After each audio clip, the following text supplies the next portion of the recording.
दिल्ली विधानसभा चुनाव, बीजेपी की पहली लिस्ट जारी। हर्षवर्धन की सीट से दूसरे को मिला टिकट। कृष्णानगर सीट से अनिल जैन को बीजेपी ने दिया टिकट। क्या डॉक्टर हर्षवर्धन का राजनीतिक करियर खत्म हो गया है? नमस्कार, मैं नियाज खान और आप देख रहे हैं न्यूज एक्सप्रेस। राजनीति में कई उभरे और कई खत्म हुए और इसका आरोप कई बड़े नेताओं पर लगा। उन नेताओं में नरेंद्र मोदी, अमित शाह का नाम पहले नंबर पर आता है, क्योंकि बीजेपी के बड़े नेताओं का करियर खत्म कर मोदी शाह ने ऐसे नेताओं को आगे बढ़ाया जो किसी काम के नहीं थे, जैसे रमन सिंह, वसुंधरा राजे, शिवराज सिंह चौहान।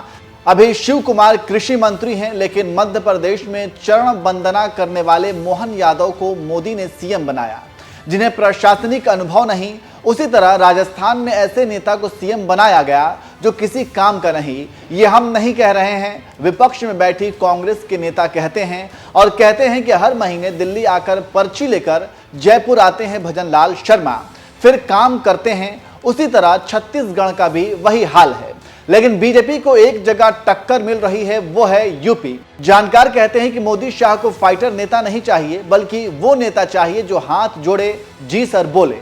अब उसी कड़ी में दिल्ली में एक सीनियर नेता और कभी सीएम के दावेदार रहे डॉक्टर हर्षवर्धन का करियर खत्म होता नजर आ रहा है। यह सवाल इसलिए उठ रहा है क्योंकि डॉक्टर हर्षवर्धन जिस विधानसभा सीट से चुनाव लड़ते हैं, उस कृष्णानगर सीट से एक बार फिर दावेदारी ठोक रहे थे, लेकिन बीजेपी ने उनकी जगह डॉक्टर अनिल जैन को टिकट दे दिया और इसी से कहा जा रहा है कि उनका करियर खत्म है। पहले लोकसभा चुनाव में उनका टिकट कटा, फिर कहा जा रहा है कि विधानसभा में टिकट मिलेगा, लेकिन अब बीजेपी ने जो लिस्ट जारी की है उसमें कृष्णानगर सीट से हर्षवर्धन की जगह अनिल जैन का नाम है। सोने पे सुहागा यह है कि दो और सांसदों का टिकट कटा था, लेकिन उन्हें विधानसभा चुनाव में टिकट देकर भरपाई की गई है, लेकिन डॉक्टर हर्षवर्धन को नजरअंदाज किया गया। अब इसीलिए कहा जा रहा है कि उनका राजनीतिक करियर खत्म है।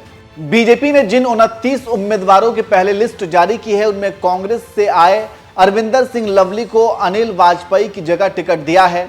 ये वही अनिल वाजपेयी हैं जो 2020 के चुनाव में बीजेपी के टिकट पर जीते उन 7 विधायकों में से एक थे। तब कहा जा रहा था कि आपकी लहर में अनिल ने बीजेपी का झंडा बुलंद किया था। तब लवली कांग्रेस के टिकट पर चुनाव लड़े थे और वाजपेयी ने हरा दिया था। जानकारी देते चले कि 4 जनवरी को बीजेपी ने 29 उम्मीदवारों की पहली लिस्ट जारी की थी। बीजेपी की पहली लिस्ट में खास बात यह है कि पार्टी ने इस साल लोकसभा चुनाव में दिल्ली के जिन सांसदों का टिकट काटा था, उनमें से 2 को विधानसभा चुनाव का टिकट मिला है। इनमें नाम है प्रवेश वर्मा और रमेश बिधूड़ी। दोनों पूर्व सांसदों को आसान सीट नहीं बल्कि वीवीआईपी सीट से उतारा गया है। प्रवेश नई दिल्ली सीट से केजरीवाल के खिलाफ हैं, वहीं बिधूड़ी कालकाजी सीट से मौजूदा मुख्यमंत्री आतिशी के खिलाफ दमखम दिखाएंगे। तो आप समझ सकते हैं कि कैसे 2 को टिकट देकर बीजेपी ने उपकृति किया है, तो हर्षवर्धन को टिकट ना देकर संदेश दिया है कि अब राजनीति में संन्यास ले लें। इसी को लेकर अब कहा जाने लगा है कि हर्षवर्धन का करियर खत्म है। देखना होगा कि आगे क्या होता है और क्या हर्षवर्धन कुछ कहते हैं या नहीं, देखना होगा। लेकिन विधानसभा चुनाव ने संदेश दे दिया है कि अब आपकी पारी खत्म है। तो साहसिकता से मैं बात कर रहा था कि भाई ये हुआ ये हुआ ये हुआ। फिर मैंने उनको पूछा कि भाई केजरीवाल जी ने क्या करा, और मैंने ही जवाब दे दिया मेरी गलती हो गई कि कुछ नहीं किया। तो एक बच्चे ने स्फूर्ति से कहा कि साहब ऐसा नहीं है, आप इतना अन्याय उनको मत करिए, और दृढ़ता से के साथ, विश्वास के साथ कहा। तो मैंने कहा क्या कहना चाहते हैं, अब क्या किया?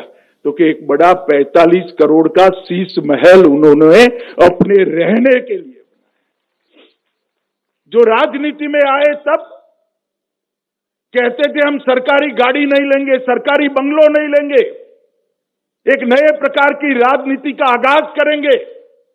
एक बंगलो से पेट नहीं भरा, 2 बंगलों से पेट नहीं भरा, 3 बंगलों से पेट नहीं भरा, 4 बंगलों से पेट नहीं भरा, 50,000 गज एक शीश महल बनाया दिल्ली वासियों के 45 करोड़ के खर्चे से। और केजरीवाल जी आपको इसका हिसाब देना पड़ेगा, दिल्ली की जनता को हिसाब देना पड़ेगा, किसके पैसे से 6 करोड़ के डिजाइनर मार्बल लगाए आपने। किसके पैसों से 6 करोड़ के मोटराइज पर्दे लगाए? किन के पैसों से 70 लाख के खोलने के लिए खड़ा ना होना पड़े ऐसे ऑटोमेटिक दरवाजे लगाए? किसके पैसों से 16 स्मार्ट टीवी 64 लाख रुपए के लगाए? किसके पैसे से 50 लाख रुपए की कारपेट बिछाई गई? किसके पैसे से सजावटी पिल्लर 36 लाख के बनाए गए? दिल्ली वासियों को पानी देने का कोई हिसाब नहीं है। आपके 4 लोगों के परिवार के लिए 15 करोड़ का वाटर सिस्टम आपने लगाया केजरीवाल जी। दिल्ली की जनता इसका जवाब आपसे पूछ रही है। रिक्लाइनर सोफा और ढेर सारी सुविधाएं, इसमें से कुछ चीजें तो ऐसी है जिसका नाम ही मैंने तो पहली बार सुना। भैया ऐसा भी कहीं हो सकता है? और वो जब मुख्यमंत्री थे तब मैं कहता था उनको, एक बार ट्वीट भी किया था, हर वार्ड से 10 दिल्ली वालों को अपने घर पर चाय पिलाकर शीश महल दर्शन का एक बार कार्यक्रम बनाइए तो दिल्ली की जनता को मालूम पड़ेगा कि उनका मुख्यमंत्री कितने बड़े भवन में रह रहा है। भाइयों बहनों, दिल्ली के इंफ्रास्ट्रक्चर के लिए जब काम करने का मौका मिला, 10 साल का मौका मिला, और उस वक्त उन्होंने क्या किया? उन्होंने अपना भवन बनाने का काम किया, इंफ्रास्ट्रक्चर की चिंता नहीं।